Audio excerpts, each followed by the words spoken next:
So, I popped into High House Insurance to see if they could quote for my house insurance rather than using the internet. High House got a great deal. So to celebrate, I bought a posh hairdo. It made me look beautiful, gorgeous enough to become a highly paid model. I then won Celebrity Big Brother. I had an affair with an MP. Now I'm promoting a doll of me that says, "Cool blimey, you're well fit." Happy things happen when you talk face-to-face with High House Insurance. See if we can beat your home insurance quote from the internet. Find us on the High Street, Selsey, or call 606 552. Welcome to another Selsey Internet Radio podcast. My name's Keith Barnes, and we've got, as usual, a very varied programme for you this week. So without further delay, let's get on with the show, with our regular What's On section, which this week was written by Mike Nichols. Each week on the podcast, Selsey Internet Radio publishes some of the events that are taking place in our town. This particular section at the moment is being sponsored by Star Advertising, where you will find a service that's been running for 40 years, producing personalised memorabilia and clothing of all kinds. So, what's on particularly this week? Well, on the 1st of July at 5 o'clock through till 7 at the Academy in School Lane, there's an art exhibition that is the work of many of the students being displayed. I visited last year. It was remarkable, and I would encourage you to go along and encourage our young people. On Wednesday the 2nd at 6 o'clock, the Selsey Business Partnership are hosting a barbecue in the town hall, and all those involved would be most welcome to come and network and share news of their businesses and to discuss issues together. On Thursdays and Fridays throughout July, between 10 o'clock and 4 o'clock, the cricket pavilion on the recreation ground behind Budgeons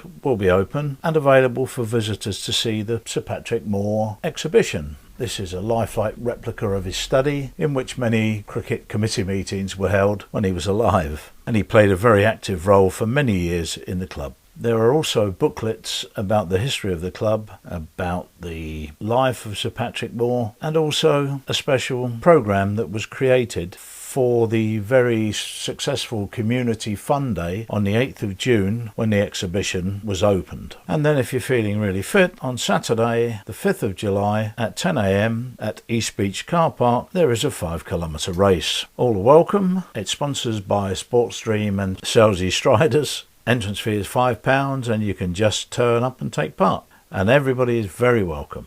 We go across now to David Kennedy, who's going to give us an update on the traffic in the area and also on local crime. Hello, this is David Kennedy with the traffic and crime news for the Selsey area, commencing 27th of June for the next 7 days. There is some carriageway resurfacing in St Peter's Crescent, which probably will be finished by the time this goes out. Donington, there will be some pothole repair and jetting and gully clearance going on from the 2nd of July to the 4th of July. And in Lingfield Way, Selsey, there will be some carriageway resurfacing, but that's longer term. That's going to be sometime in October. The big thing to look out for over the next few days, of course, is the Festival of Speed at Goodwood, where there will be lots of delays on the A27 and surrounding roads due to the high volume of traffic.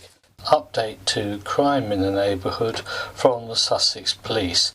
The latest update I have is for the week update from the 13th to the 20th of June. Some minor incidents were all that were recorded. In East Beach Road, there was a winch box on the seawall which was smashed and the winch and battery stolen from within. That was around the 13th of the 6th. Also on the 13th of the 6th, Clayton Road, stones were thrown at an elderly resident's window, resulting in 2 being smashed. In Merrifield Drive on the 14th of the 6th, a contaminant was poured on a hedge, causing it to burn. 17th of the 6th in the High Street, a male was given a cannabis warning. On the 18th of the 6th in School Lane, a sign at this location was smashed from its post. And in Donington, on the Selsey Road, access was forced into a premises and a safe stolen from within. And in Almondington, access was gained to a hut and a turkey was killed and stolen. And hopefully next week we'll have some more updates for you from Sussex Police. Thank you. Bye. Thank you to David for the traffic reports there. We apologise for the somewhat late information regarding Goodwood Festival of Speed, but I'm sure if you live in the area you will have already known what the situation was likely to be. Somewhat disturbing reports regarding local crime, pensioners being subjected to stone throwing and turkeys being killed and stolen. Must be some hungry people out there. We're going over to Hugh Graham now, who's talking to Green-Fingered Giles, our gardening wizard, about some of the blights you might find in the garden. Hi, Giles. We've got you back in the studio again, and we're coming to the end of June. Yeah. So, what should we be doing in the garden now? Well, before we go to the garden, I was deviate a bit. Outside, moths and butterflies are very noticeable at this time of year. Yes, we got lots of moths. Moths and butterflies. I've got more moths than I know what to do with. I know what you mean. Anyway, they can be quite pretty, some of them. Another little interesting thing is the difference. I don't know, I'm sure you do know, the difference between a butterfly and a moth is butterflies fold their wings back to back. Yeah. Whereas moths fold theirs flat. Really? So I didn't know that. That's just an interesting little information. And then again this month, I think in the garden, it's very apparent, it's known as the month of roses, which is very true. They're in full bloom now, and obviously we've got the marvellous, all the varied scents and colours. Not forgetting the green fly. Oh yeah, well that's another issue. I'll be very aware of green fly and white fly a bit even sometimes, but even more importantly is mildew, which can be coming, and more important again is black spot. Okay. Look out for these things very much at the minute, because if black spot, well, the others you can apply an organic insecticide to, most of them, but with black spot there's no cure for it. You can apply insecticide to keep it at bay, but got to actually take off every leaf by hand. Okay. And if any have fallen on the ground, same thing. Pick them up and burn them, because otherwise that will decimate the rose. I didn't know Black spot. that. It will eventually. It'll do a lot of damage. And in the greenhouses, anyone who's got them, damp down floors and staging on dry days, and also, if not already done, apply some shading. That's whitewash on the glass, isn't it? Yeah, it is indeed, yeah. But most people should have done it by now, but if not, certainly do it. And also feed tomatoes at least once a week now with a high potash feed, and remove any side shoots on a regular basis. A little idea here, plastic lids from coffee jars can be quite useful as saucers for small pots with flowers or seedlings in. The other thing, very importantly, broad beans, anyone who's growing them, pinch the tops of them off once the first pods begin to form, which would be this month in most cases. That will deter black fly. And another interesting facet to go out on, if there's you probably already know, if there's a halo effect around the moon, it's a forewarning of rough weather. I didn't know that. Sometimes you look at the moon, there's a halo around it. Right, okay. It's usually a forerunner of bad weather. Oh, yes. Right. Okay. So we'll bow out on that little one, I think. Okay, Giles, thanks a lot. See you next time. Go moon watching. Never fails to keep me interested listening to Giles. We go over once again to Hugh now, and he's going to review the film Book Thief for us. Book Thief is a film based on the bestseller by Markus Zusak, and much more by the critics. In truth, the morning was largely undeserved, because I enjoyed this feel-good film, a wonderful alternative to the horror and shoot-'em-up action movies which fill most of our cinema screens. In many ways, The Book Thief is a Disneyland clone of the Anne Frank story. Critical mourning was largely earned by Brian Percival, best known for directing episodes of Downton Abbey, which airbrushes out the horrors of the 12 hours a day, 6 days a week domestic servitude of those unfortunate enough to spend their lives satisfying the capricious whims of Julian Fellowes' upper classes. Lots of movies have managed to tell serious stories of Hitler's Germany from a child's point of view, but here the horrific weight of the adult world never hits us. And while there may be a place for child-friendly views of the Holocaust, this one misinforms at every turn and has nothing in common with the horrific message contained within Steven Spielberg's visually impressive Schindler's List. The leading character is Liesl, played by Sophie Nélisse, a teenage French-Canadian actress. Liesl is a brave and pretty Aryan girl in the 30s Germany, given away by her communist fugitive mother to kindly but harassed foster parents, Hans, wonderfully and sympathetically played by Geoffrey Rush, and the formidable Rosa, portrayed by Emily Watson, who turns out to have a heart of gold.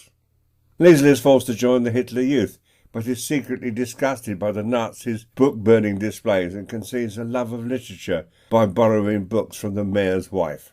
As war breaks out, she is taught to love writing by Max, played by Ben Schnetzer, the Jew she and her foster parents are hiding in their cellar. Luckily, Nélisse is good at sounding sort of foreign, and her poise throughout the film is impressive. Like Hayley Mills in Tiger Bay and Whistle Down the Wind, Nélisse makes us believe in the sexual excitement that a handsome fugitive in a confined space might arouse. We shall see more of her. Well, I for one will definitely look forward to that, Hugh. And now a look at how one man's dream gave birth to Selsey Internet Radio as Hugh Graham talks to John Fletcher. John Fletcher is the Selsey Town Councillor who conceived the brilliant idea of Selsey Internet Radio. And as we're approaching the first anniversary of the first podcast, John, what do you think of the idea that you had, and how's it developed? Well, to be honest, I had the idea for the Queen's Jubilee. After that, a lot of people have said to me, "Oh, we didn't know it was on." So therefore, I thought, well, we had advertised it, but we don't communicate enough within the village. Do you think it's not communicated enough, or people not listening? Well, it turns out it's probably people not listening now, because the radio has evolved. I mean, we've been going almost a year, be a year on the 17th of July. By that time, we'll have done about 47, 48 podcasts. Right. Our listening figures aren't as high as I would have liked. It's possible that we haven't advertised it enough. We do get a regular listenership, but I think a new website devoted to the radio would be a very good idea, and I understand you're hoping to develop that. Well, we're going to have a website up before the end of July. Oh, that's good. So then, and also we're going to hopefully we'll then start to promote it properly. Yes. Yeah. Because I'm sure you've discovered the same thing I've discovered. There are people trying to tune in their radio to get the Selsey Internet Radio broadcast, and they haven't yet worked out that you can only access it through the internet. This is very true. I mean, that was the original thought of mine, but it's just so cost prohibitive that it wouldn't work, and I wanted to get it off the ground and see how it could develop anyway. Okay. Which it has done. There is on YouTube a means of getting some feedback. There's a comment section on there which we don't seem to get. So yes, you're right. People, even if they do listen, they don't comment on what they would like us to broadcast, because there's 12 of us now involved in it, and most of those are reporters and so forth, and we are just learning it. We don't know what people really want to listen to. We're just guessing, and until we get feedback from the population or the listeners, we won't know. I mean, we can chop and change the content of the programme. I'd like to see more items, but shorter. Now, whether that will encourage people to listen in for longer or whatever. And also, our podcast started off at an hour, and we were told, well, people probably won't listen for an hour, so we shortened them to half an hour. That seems to be working better, but we've got several options. If we've got a lot more shorter items, we can either put 2 podcasts out a week, or we can do just one of an hour. But to do that, we do need more technical people on board, which we don't seem to have attracted. We've got 2, maybe 3 who are doing the technical side, but that's all. So what we really need then is people who are prepared to learn Audacity? Audacity, yes. That's the program that That's we it. use for editing the actual recording. Yes, we do. We use something called Dropbox and we use Audacity. So it's not particularly difficult to learn, is it? It always isn't. No. I'm not technically minded myself, but I can find my way around it if push came to shove. But it's not something I would prefer doing. This is the case with a lot of people. They like going out reporting things and doing interviews, that sort of thing. But the technical side is something that most people don't seem to want to get involved in. So if someone is either Audacity familiar, or is prepared to learn how to use Audacity, yes, and they'd like to come on board to start to edit one or two of our podcasts, who do they phone, and what's the phone number? Well, unfortunately, at the moment, for the next few weeks, I'm not going to probably be available, but they can email me. Okay. At the moment, if they like to email me on john.fletcher@selseytowncouncil.gov.uk. Okay. I will attend to it as soon as I can, but I'm being hospitalised for about a week, and I will attend to it and pass their details on to. They could also else. phone the Selsey Information Exchange. They can indeed. Do you know what the number is? It is 201 616. So, since we've done quite well, John, what do you think the future is? Oh, what about the youth podcast? Yes, the youth podcast is. They've done one, and they're just coming out with the second one. I mean, when I said we've done 47, that would include the 2 youth ones we've done. And that's going really quite well, isn't it? That is going really well. I mean, Kylie, our youth worker, is brilliant at getting the kids involved in things. Yeah. And we've got another young lady called Lisa, who is. That's Lisa Spencer, isn't it? Lisa Spencer, yes. Yes, I've yet to meet her actually. But and she's a fantastic kid. I've heard her, and she's doing media studies up at Highbury College. Oh right. And she's doing it all on her own, with the help of some of her friends at college. But it's like a breath of spring. Yes. I did listen to it. Unfortunately, I can't listen that fast enough. I'm of the age where I listen slowly, and I know the kids would love it. Well, John, you're just about to go into hospital. Yes. So we wish you the best of luck. Thank you very much. And we'll talk to you as soon as you come out. Yes, that'd be good. All right, John. Thanks for talking to us. Thanks, you. And of course, if you're thinking of becoming a scribe or journalist, who better to teach you how to write stories than those at the Selsey Writers' Circle? I'm talking with Thea Foote and Pat Reed, and we're talking about writers because, as I understand it, everybody's got a book in them.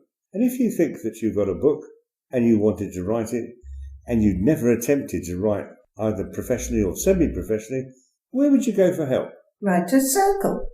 What Writers' Circle and where is it? Well, normally I believe they meet the first Tuesday of every month, and presently we are meeting in the Selsey Club. We meet at 2:30. It lasts for a couple of hours or so. You bring along a manuscript, but you don't have to. They inspire you with lots of ideas. And you don't have to have a book in you. You can have lots of short stories, anecdotes, poems. You find that, Pat? And also travelling experiences. Oh, absolutely. And you don't have to have written anything before. No. You can just walk through the door and say, I'd like to write something. It's all very informal. Oh, exactly. But yes, we use a lot of life experiences. It can be poetry, fiction, non-fiction, and it's quite a fun 2 hours, really, isn't it? It is great fun. Sometimes we meet up for lunch beforehand. We used to go to the Seal, and they do a nice sort of snack lunch if you want it. So I had thought it might be fun to do that as well before we all meet up to do our writing as such. All right. So if you're just a writer who wants to get to begin, you've been talking, the pair of you, about your writing experiences at the Writers' Circle. Is it just ladies? Good Lord, no. I mean, men write really good stuff. So are there other men members? I think. Sorry. There are 3 or 4 men, aren't there? That yes. are members, and it is mainly I think the majority are ladies, but the 3 or 4 men really complement the conversation, and I think add quite a lot to the meetings. They do. And I think the men who don't come are probably on the golf course because their wife is busy writing. Okay, right. So, now then, if you're going to get lots of help, are there published writers in the circle? And do you get novelists and other writers in to talk to you? We do. Peter Lovesey is an example. He's also the president. Joan Moores, she's had many books published. She used to be the chairman. She's now resigned from that, but a full member. And she does workshops. We get different people coming in who will do a workshop. You can always get advice from writers who have been published. We have a couple of people, or more even, who have been published. I think it gives people confidence, people who've never written before but always wanted to. When they come to our meetings, we are given homework at times, which sounds not good, but actually we write stories and then we can take them to the meeting, the next meeting. We can read them out if we want to, or get someone else to read them out. There'll be a bit of critique, and it's actually quite fun, but it gives people the confidence then to go further with their work and to try and get it published. But do you actually get help? Oh, absolutely, yes. Yeah, definitely. I tell you what I found. I went along originally because I've always scribbled, but not very seriously. And I found I was enjoying it, so I started writing. I've done an awful lot of writing. Mostly, I've got such pleasure from it, but I've noticed it actually has improved. Yes. This is the thing, isn't it? When you do improve. Confidence that you get, and you begin to put in words that have been in your head for years, but suddenly they're coming out on paper. So it's like a release? Yes. And is it very therapeutic? Very therapeutic. A friend of mine If you've got strong feelings about something, or you... Yes. I think it's tremendous. I think people do start with their own life experiences. They say that everyone has a book in them, but then you go on from there, don't you? You do. To something else. Okay, so if you're an aspiring writer and you're looking for help, then you go to the Selsey Writer Circle, which meets on the first Tuesday in every month at the Selsey Club in Cox's Road at 2:30. Does it cost you anything? It's £10 a year, but if you go to the first couple of months, if you want to, just to see whether you're going to like it. So it's free of charge for the first 2 months? It is really, yes. And after then we pay £1 a month for each meeting, and the £10 a year. So it's fun and it's helpful. Now, not many people will want to go into an organisation like that absolutely cold if they don't know anybody. So they want to make a phone call first to find out a bit more about it, and I suppose receive an invitation. Who would they call? Well, actually, you'd be surprised how many people do walk through the door, but if they don't want to, you can telephone Alex Palmer, who chairs the meetings, on 606591, or myself on 601551, and I'm Pat, and the secretary of the Writers' Circle. Okay, so I'll see you, Pat, and you, Thea, the first Tuesday in July. Yes, you will. That's the 1st of July, actually. All right, yes. that's lovely. Well, that's all for this week's podcast. On behalf of the Selsey Internet Radio team, I'd like to say a great big thank you, and please join us again soon.